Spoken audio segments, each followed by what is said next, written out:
A Scooby-Doo mystery. The words do not exist in the English language to accurately and fully describe just how unfathomably stupid Americans have been in their treatment of men these past 50 years. The entirety of society is hopelessly dependent upon the existence and hard work of men. We would quite literally all die without them.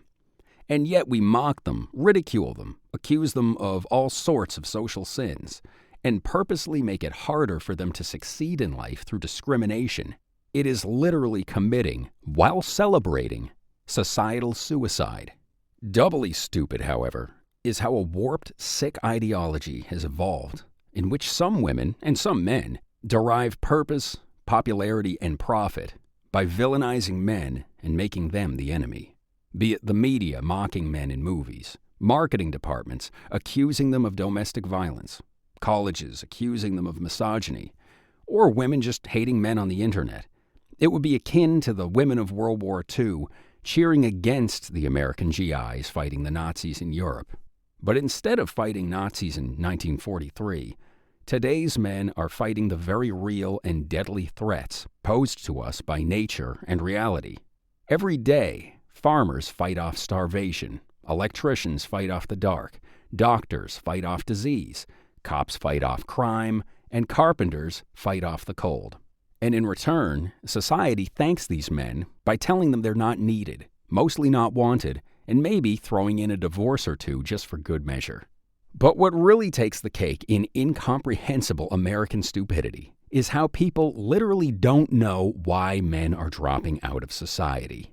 After insulting men for half a century, they literally don't know why men are tapping out, which is like shitting in someone's face for 50 years and then being surprised they don't want to grab a beer with you later that evening. Do any internet news search for men not working, and you'll be hit with scores of articles about men leaving the labor force or otherwise not participating in society. But what's really fascinating is they're all confused as to why. The male non-working class. Why aren't men working? Young men work less, not as financially independent. Why have so many men given up on work? Disturbing rise of the NILFs, not in labor force. Millions of men have dropped out of the workforce. The male college crisis, a lack of economically attractive men. Why are middle-aged men missing from the labor force? It's a Scooby-Doo mystery these intellectual titans just can't figure out. But if you want to add some icing to this already rich cake, it's the solutions these journalists, academics, politicians, and faux intellectuals provide. They're like Christian pastors in the 80s trying to relate to teenagers by inventing Christian rock, or worse, rap. They're not only hopelessly out of touch, but their ideology/religion prevents them from accurately assessing the problem and therefore providing a real solution. Their solutions range from everything from more government programs to raising awareness in the schools to men just need to man up to PSA campaigns to just shaming men for not working. Meanwhile, anyone with half a brain would recommend, hey, how about you stop shitting in their face? But what is truly telling is how their politics, much like an 80s pastor's religion, prevents them, even blinds them to any real solution. They, and society, simply cannot ask what men want, what men desire, or what's in men's best interests, because their politics prevent it.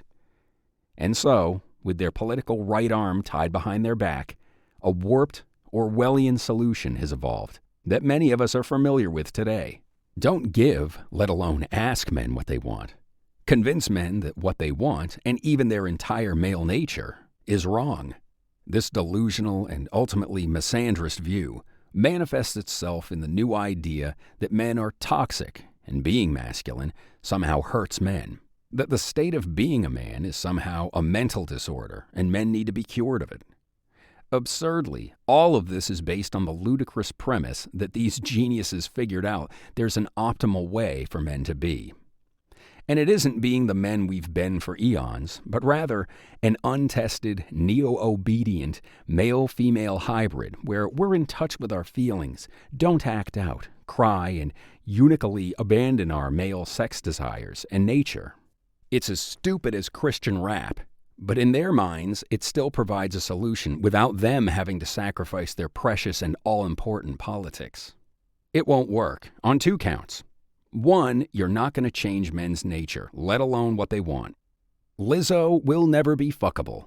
We don't want to support another man's children, and we need recess, not Ritalin. There's nothing wrong with men's nature. Stop trying to fix it. And 2, it simply ignores men's interests. They simply refuse to view men as sentient human beings who have their own desires or demands. And in ignoring men's interests, you simply guarantee your solutions will fail. And so, until society acknowledges, accounts for, and ultimately delivers what men want, and you stop shitting in their faces, the trend of men dropping out of society will continue as you offer them no reason to stay. Consequently, society is going to, and is currently in the process of, getting their science fiction feminist fantasy come true. A society where the men are dropping out of society, or at least participating a fraction of what they normally would. And so we are no longer in a theoretical world of the future. We are in the real world, where this is very much happening today.